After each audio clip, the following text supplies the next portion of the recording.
Apparently, I wasn't ready to go live. Oops. All right. So, good thing nobody's in the chat to see that.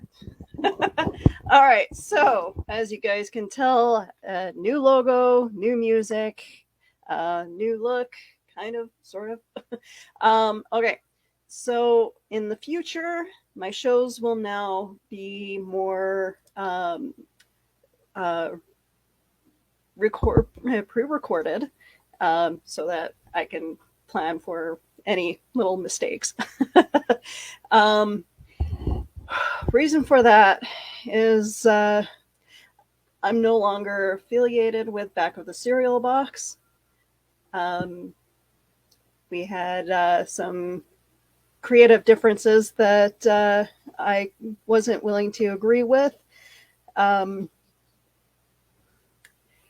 I still am following them. I still support the network because I do believe in what the idea that Johnny had for his network.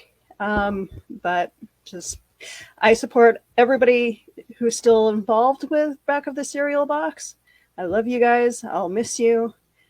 But going forward, I'm going on my own. um, that being said, yes, I do still have a bit of a show planned. Um, but yes, I am planning a little to do more pre-recorded stuff so that I can plan a little bit better of what I'm going to talk about, who I want on the show, and just so that I can easily keep track of, the monetization on both Facebook, YouTube, and wherever else I decide to put my content. I will do some videos here and there on both Facebook, Instagram, and TikTok, and as well as YouTube. But as for the live shows, I may not do as many. I still want to going in the future, but it'll just be for special events like going to Comic Con, um, any social events, or fundraisers. Um, okay, that being said, let's get to the show. And I apologize, I don't have a co host today because it was kind of, I've been um, doing, back and forth of whether or not I was going to do one last show, but I will. Um, okay. I unfortunately don't have anybody in the chat right now, so maybe it's the time change. Maybe people think that 8 o'clock is 9 o'clock. That's okay. That's okay.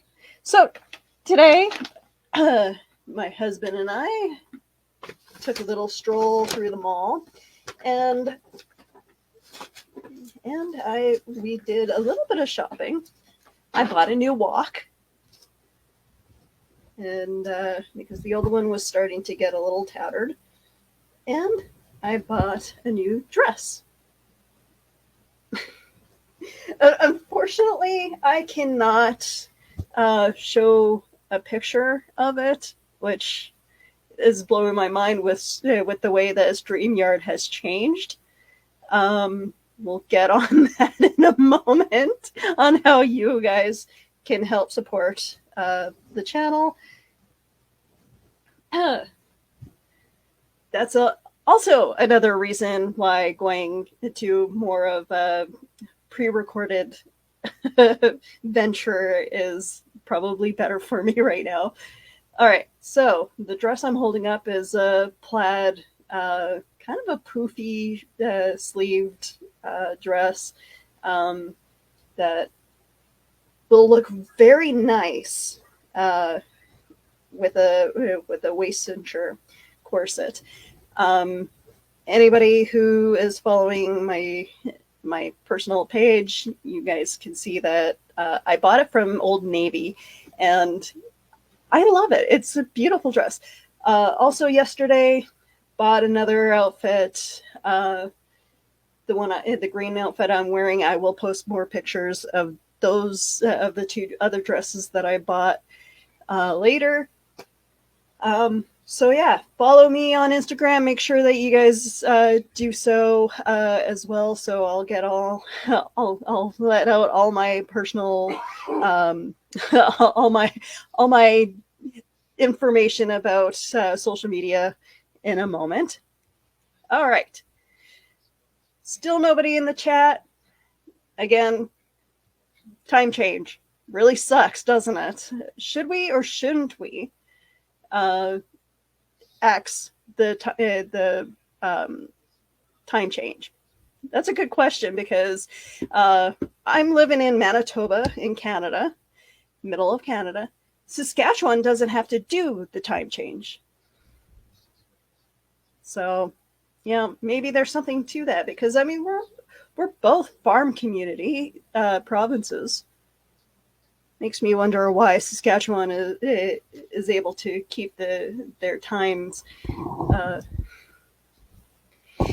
Anyway, so November apparently is known for its interesting events.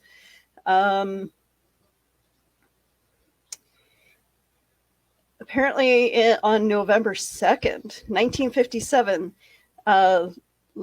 there was a Levelland UFO case.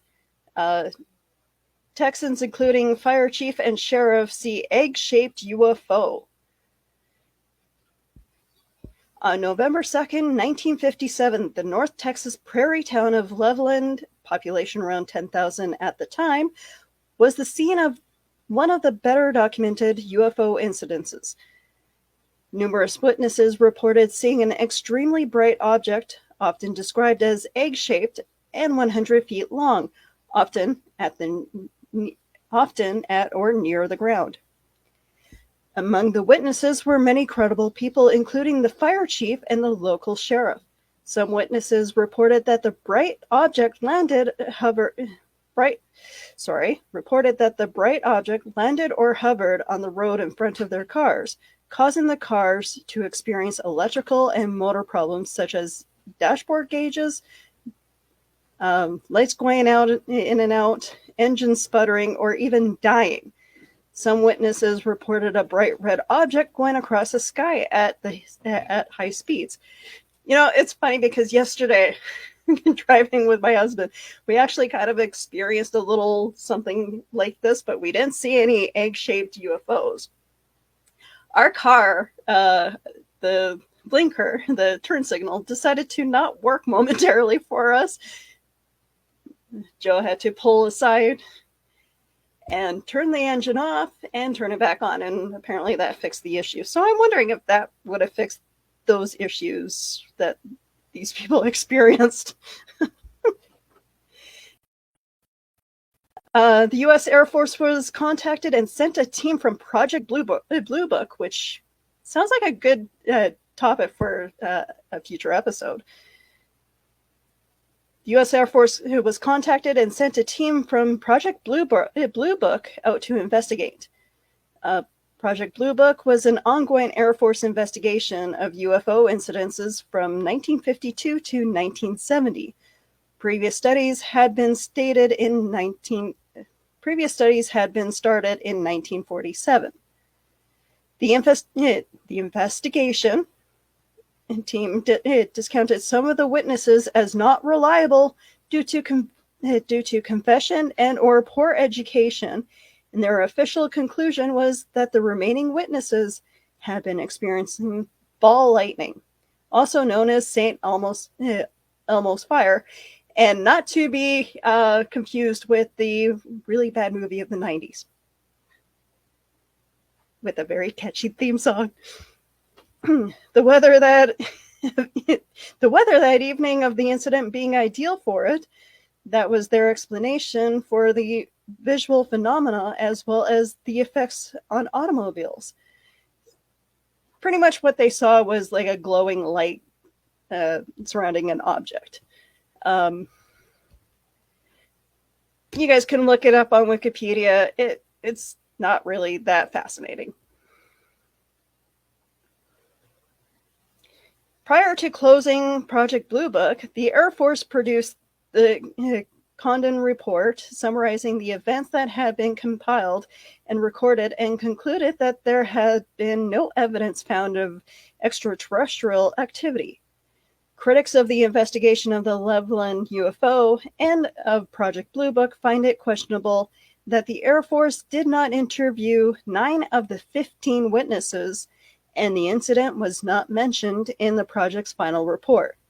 Outside investigators claim that alleged ball lightning was not the cause of the phenomenon, as their study of weather reports indicated no sign of an electrical storm or conditions favorable for the ball lightning. They also expressed that their doubt about the ability of ball lightning to cause electrical disturbances and to even stop cars. Although, as of late, we have been experiencing like sun flares. So maybe there was some sun flares that happened around that time.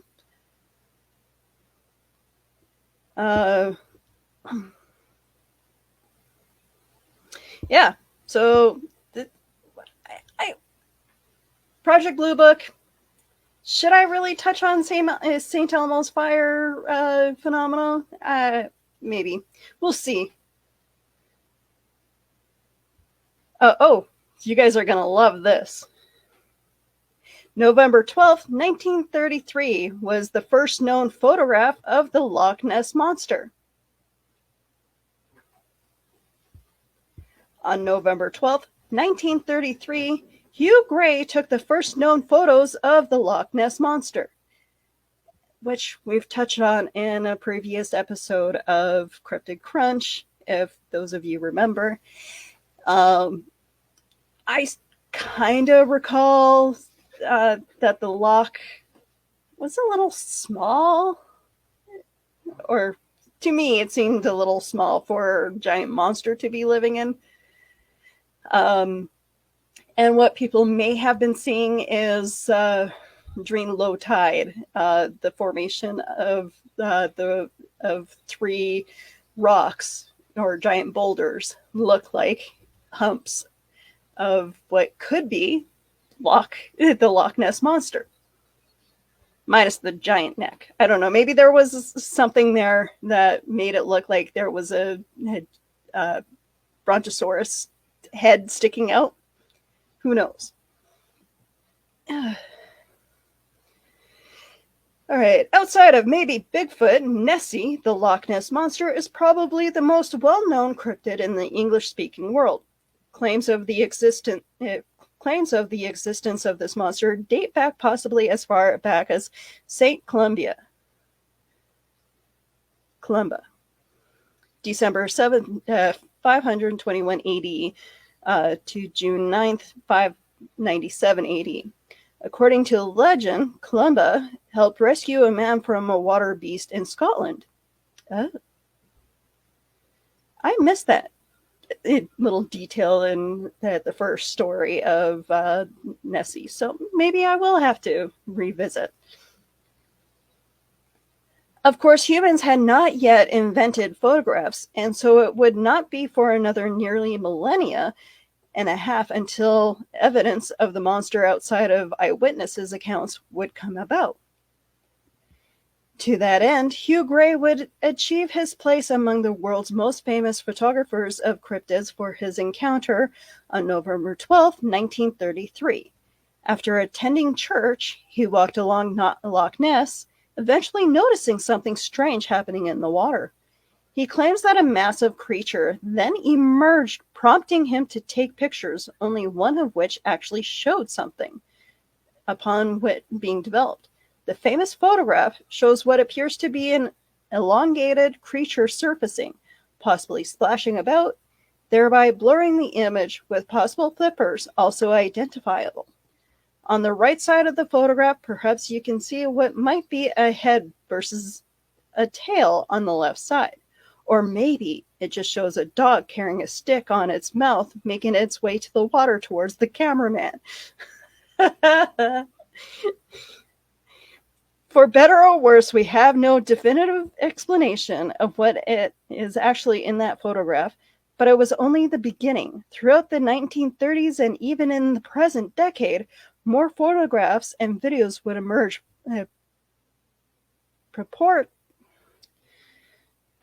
depicting the so-called monster.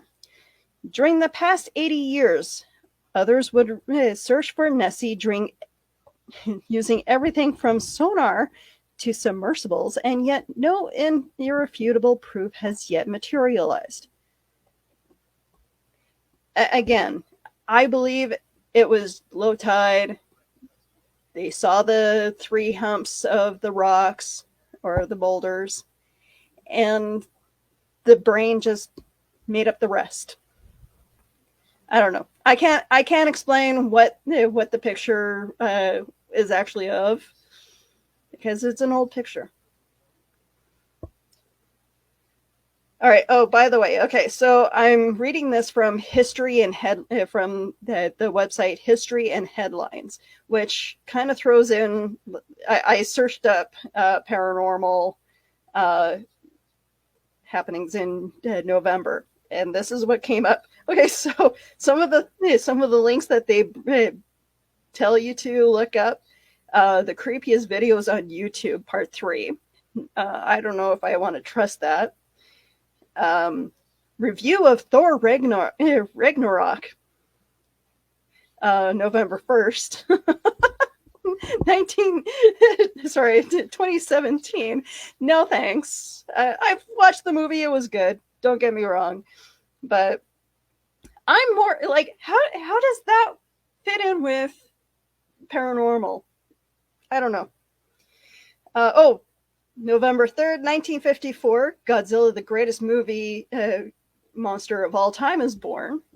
So, okay, those of you who don't know, Back of the Cereal Box did touch on it a little bit, so I'll give them a shout out for that.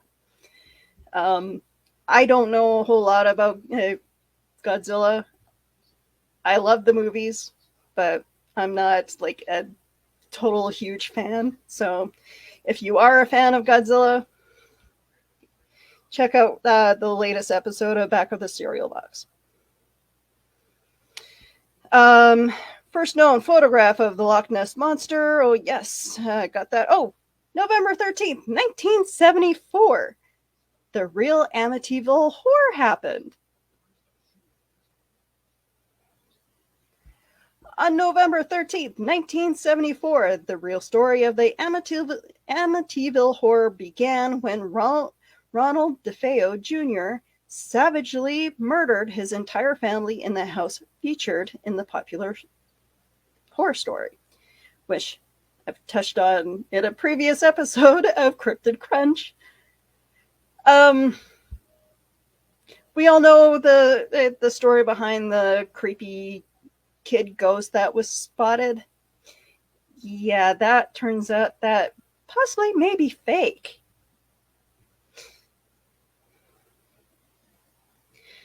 The house at 112 Ocean Avenue had been occupied by the DeFeo family since 1965. The family consisted of 2 parents, 2 daughters, and 3 sons. Ronald Jr. was the eldest at age 23 when he used a Marlin Model 336C lever action rifle, 35 Remington caliber, to shoot each parent and all 4 siblings, killing them all. Ronald, or Bush as he was to be called, ran to a local bar, Henry's Bar, and excitedly announced, "You got to help me. I think my mother and father are shot." Patrons of the bar accompanied Ronald back to the house, saw the dead parents, and called the Suffolk County Police. Police quickly found the 4 dead siblings and took Ronald to the police station for his own safety, in case the murderer wanted to kill him as well. Under police questioning, Ronald first said that a mob hitman was responsible for his inconsistent account of events. Under police questioning, Ronald first said that a mob hitman was responsible, but his inconsistent account of events made the police suspicious of his story. The following day, under continued interrogation, Ronald Jr. confessed to the crimes. The real story was that Ronald had killed his family, taken a bath, got rid of the evidence the best he could, bloody clothes, rifle, ammo, etc., and went to work before his act at the bar later. Wow. Despite the insanity defense reinforced by testimony that Ronald Jr. was also a drug abuser, he was convicted of 6 counts and 6 counts of second-degree murder and sentenced to 25 years to life for each count to be served concurrently, meaning he could be paroled in accordance with rules covering the 25-year part of the sentence. Actually, he did die in jail in 2021.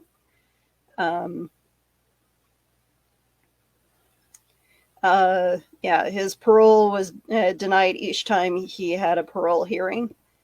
Researchers find it odd that all victims were face down, since certainly after the first shots, the other victims should have been alerted. Also, the neighbors did not hear the 8 shots, 2 per parent, 1 per sibling. Plus, no clear motive has been established and will never, unfortunately, be known. As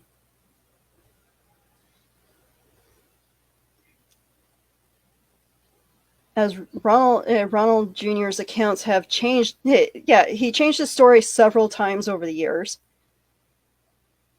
Some of these accounts have DeFeo claiming his sister was the accomplice, eagerly grabbed at by some investigators that think that the rapidity of the murders and lack of fleeing or fighting by the victims indicates more than one assailant. I don't know. I'd have to actually talk to a police officer or a police detective to see if what they find about the case.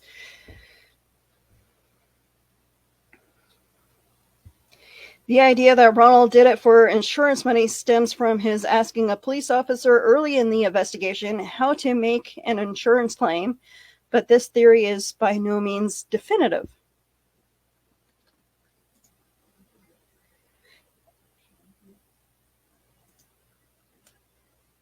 The novel, The Amityville Horror by Jay Anson, was published in 1977, an incredible string of 14 movies about the book and incident, loosely based on the incident.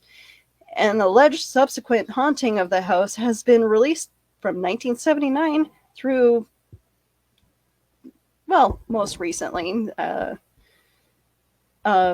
movie with Ryan Reynolds, which actually was really good. I loved it. My husband still bugs me because after the movie, I did want to sleep with the light on a little bit. But to be fair, his dad, after watching Aliens, drove with the dome light on in his car. So I'm not completely a baby. A staple feature of these fictional books and movies is the premise that the development of the house is located was placed on an Indian Native American burial ground or other such cemetery, which has no basis in fact. I mean, I think a lot of our homes are put on an possible alien burial, Indian burial ground. The married couple featured in the book and movie, whose family was haunted by ghosts of the people buried there, have since passed from natural causes. Other books have been written about the incident, as well as the alleged haunting of the real house, and several paranormal investigators have taken place. The Lutz family that was haunted in real life, and in the movie really did bring the demonologist to study in their haunted home. The real house still stands, but it has been renovated and the address changed to foil curious fans of the book and movies. But the way the house looks now is posted online. All right, let's see what else. Justice League action movie review. No thanks.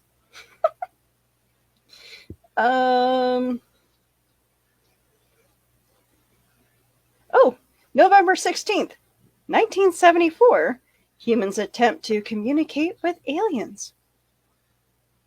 On November 16th, 1974, a radio signal was sent from Earth to the star cluster known as M13 in an attempt to communicate with whatever intelligent life forms may exist in the area of the universe. The single message was sent from the Arecibo radio telescope in Puerto Rico via FM frequency modulated radio waves. Incredibly optimistic of the questionable intelligence, people that arranged this message, the target stars are 25,000 light years away. A message of just under 3 minutes duration, consisting of 1,679 binary digits at a power of 1,000 kilowatts. The convoluted reasoning that went into the choice of message contained the fact that the number 1679 is semi-prime, meaning it's the sum of two prime numbers arranged in 73 rows and 23 columns. We're expecting aliens to be intelligent enough to decipher that. And I give it the benefit of the doubt that there are aliens smarter than us. I don't know.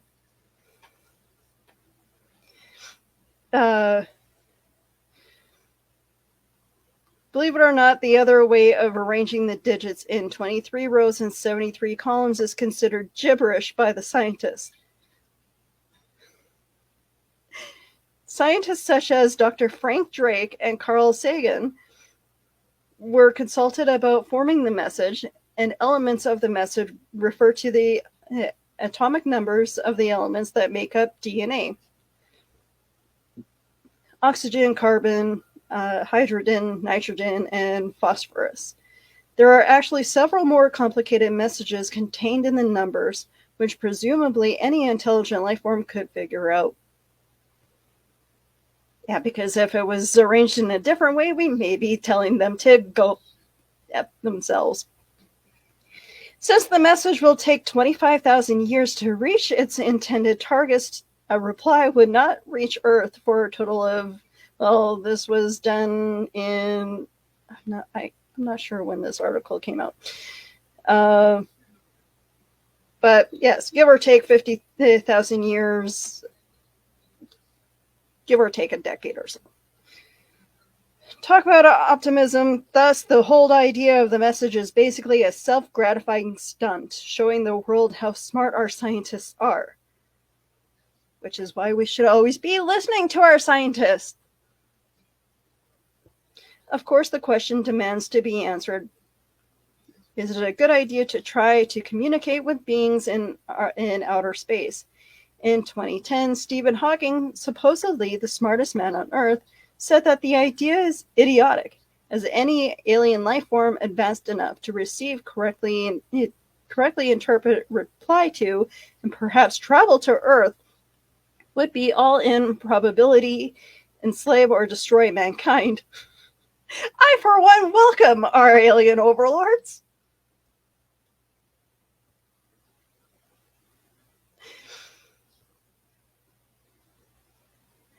The odds of a benevolent buddy out there somewhere are so small as to be ridiculous. Here on Earth, anytime a life form or civilization thinks it is superior to another, bad things happen to the weaker one.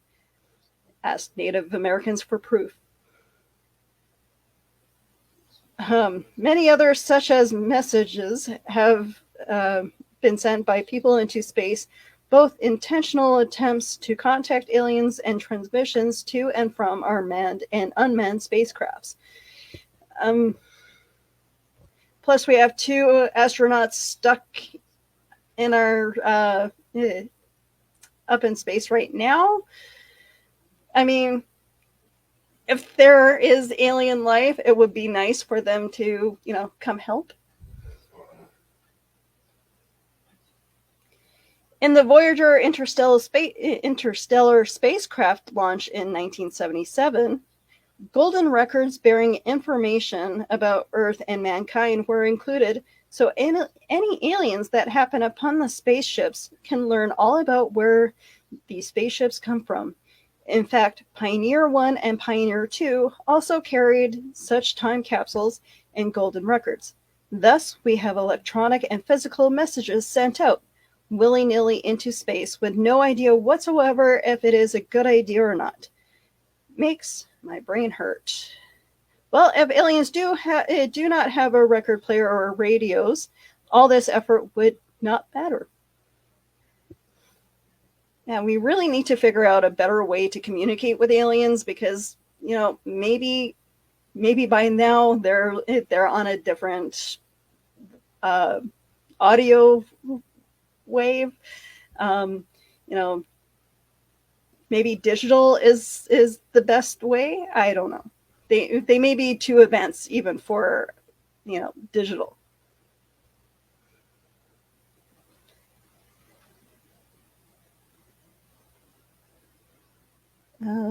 Oh, here's a good one.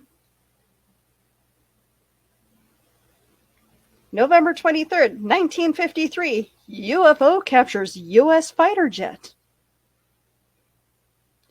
On November 23rd, 1953, United States Air Force F-89C Interpreter fighter jet was scrambled to intercept an unknown radar contact over Lake Michigan. The jet, both crewmen, pilot and radar operator, were never seen or heard from again. Was this Air Force jet and its crew abducted by aliens? You might be the judge. On the fateful day, First Lieutenant Felix Montclair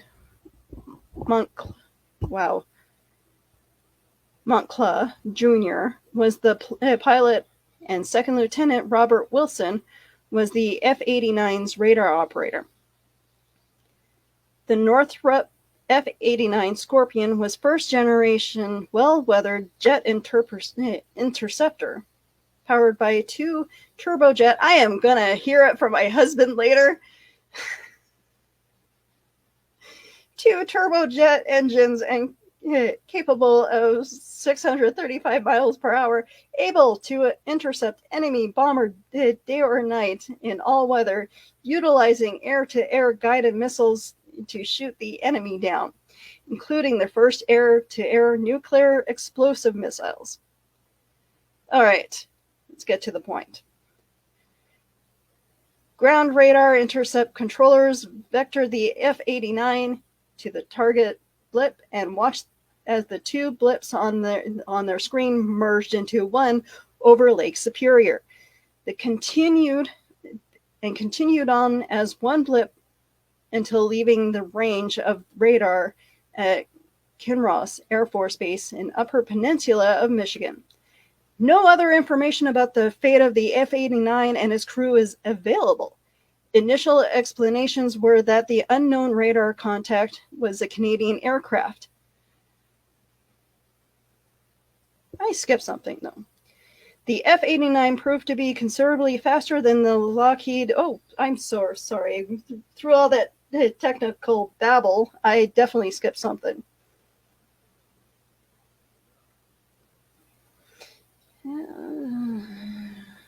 Yeah, the F-89 proved to be considerably faster than the Lockheed F-94 developed from the... Yeah, no, I didn't. Okay, this article definitely... Okay, let's skip this article for now, and then I'll find a better article in just a moment, because yeah, there's too much technical babble that kind of confuses me.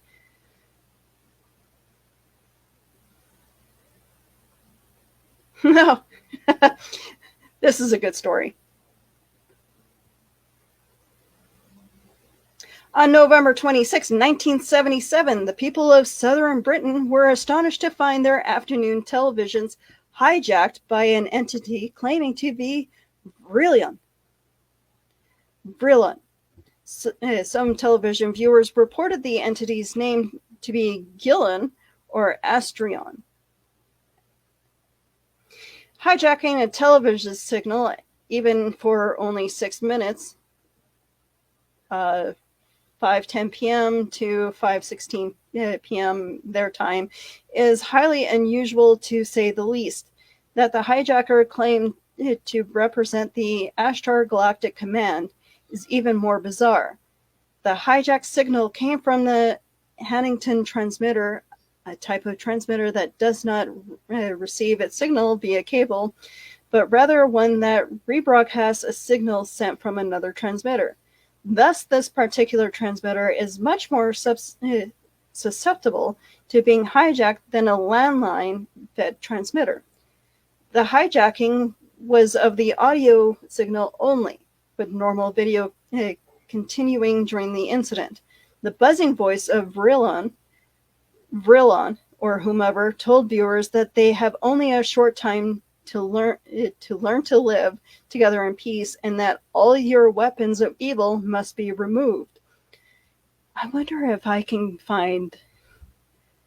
There's got to be a video on this. Someone has it recorded. Has to have it recorded.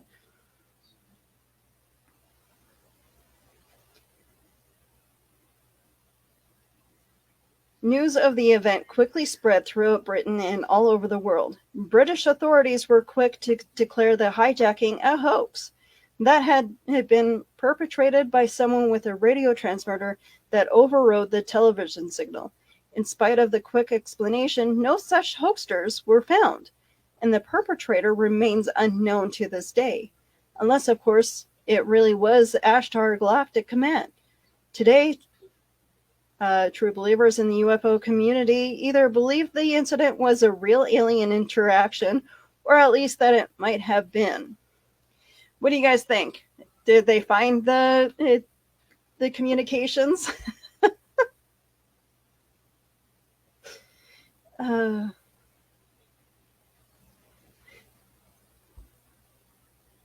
Yeah. So that is very interesting. All of that is pretty interesting. Let's, I'm realizing my mistake on where I chose to broadcast. I think all my viewers were on my Scholar Productions page, so I apologize for those of you who are going to be watching this on the rerun. I chose to do it on my new page. I chose to broadcast on my new page because I want to try to get my videos out a little bit more, focus on this channel. But don't worry, my viewers, you guys are important to me. Hence also why I chose the change in format, because I want to make sure that I can build up where I need to be, and include you guys in the fun, in the process. So if you like this insanity that you are hearing right now, and you guys are a support, you guys do want to support me and see where this change goes, you guys can help support the show. buymeacoffee.com/geeky discoveries. Again, that's buymeacoffee.com/geeky discoveries.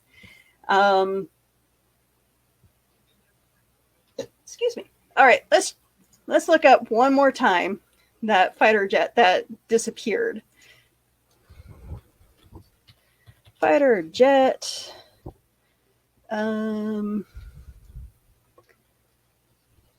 Taken by UFO. Let's see what the real story is behind this.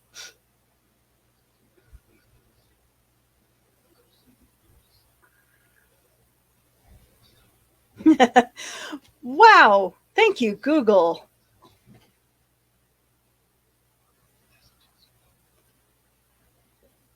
Watch USS Nimitz Tic Tac UFO declassified video. Oh, that was posted by the History Channel. Fox News, Canada releases image of UFO down by US fighter jet. Do I trust that? Fighter jets pursue UFO. Posted on YouTube.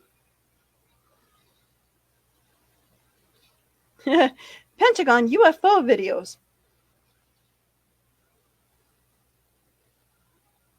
Apparently, you need to be really, okay.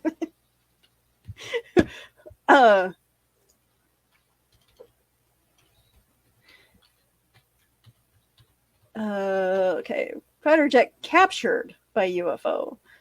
U.S. Air Force has reported a UFO jammed a fighter jet's radar. Where's the Wikipedia?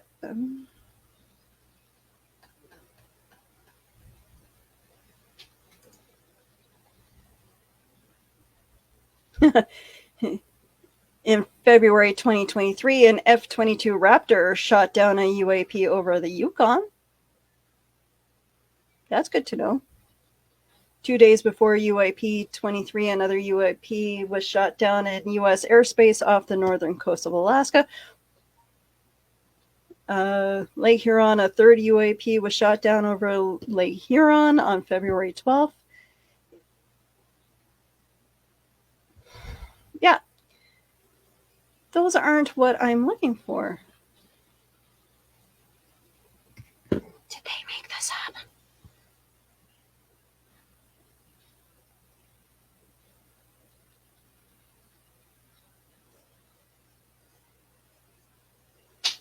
All right.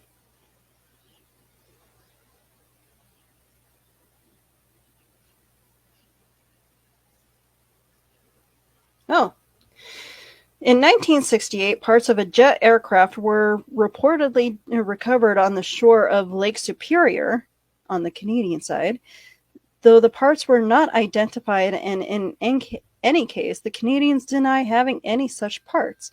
In 2006, a Great Lakes dive company hoax was perpetrated on the public with fake news reports of a dive team having located the wreckage of Lieutenant Moncla's jet.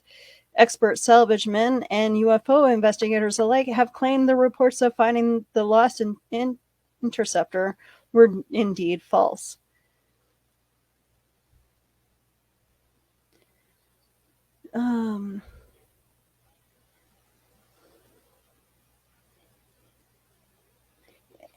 So, yeah, ground radar intercepts controller vectored F-89 to the target blip and watched as two blips on their screen merged into one over Lake Superior and continued on as one blip until leaving the range of the radar at Kinross Air Force Base on the Upper Peninsula of Michigan.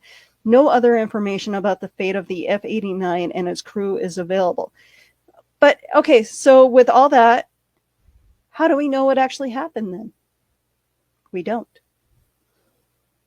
We don't. Initial explanations were that the unknown radar contact was a Canadian aircraft, but this has been denied over and over again by Canadians. It was an air balloon. Presumably, Moncla got vertigo and some such disabling effect and crashed his jet into the deep water of Lake Superior. Although radar tracking did not verify that theory, and no wreckage has been found. So, did a UFO take a fighter jet? Should we demand that we get our fighter jet back? Who knows? All right. Well, this was an interesting show for sure, and I apologize for the lack of uh, communication. um, I I really love doing these shows. I really do love. I really do love doing these live shows, but it's better when I have a group of my usual communicators talking with me and making funny remarks. So I apologize. I did not mean to. I did not mean to um, uh, tell you misinformation of when I was going live or what channel. But I hope you guys had a fun time anyway, despite the fact that I made the decision to leave the network because it was something that was going to happen sooner or later anyway. I was playing around with the idea, although I was kind of hoping to leave in December, wait out the year. But those of you who are still involved with the network, I still will follow you and cheer you guys on. Again, I liked the idea of what Johnny was bringing to the table with it. Just unfortunately, we couldn't agree on where we saw the future of this show. So I'm going to take it to a different level, and I'll be able to easily be able to keep track of things myself. And I look forward to bringing you more content, pre-recorded, and just fun little side videos on all my social media. Those of you who are new followers, you can follow me here on Geeky Discoveries. And you can also follow me on all my other social media platforms. I like to call myself the social media socialite. I am on TikTok. I am on YouTube. I'm on Facebook and Instagram. I do have an X account, but I barely use it. I am also on Threads, but again, I'm still new to that platform. But if you guys want to message me, give me ideas for future shows, please feel free to communicate with me. I welcome all the messages. And again, if you are wanting to be a sponsor of the show, or even just drop a coin or two, even a star on Facebook, that would help greatly, so that I can renovate my spare bedroom and make it into an office, and you won't see these crazy wacky screens that you see before you. You can help support the show at buymeacoffee.com/geekydiscoveries. That is buymeacoffee.com/geekydiscoveries. I appreciate everybody who has followed me thus far. It's been an eventful 4 years, and I look forward to even more podcasts and craziness in the future. You guys have a great night, day, wherever you see this. And I look forward to the many fantastic ideas that will be coming out from you guys. Hope you guys have a good night.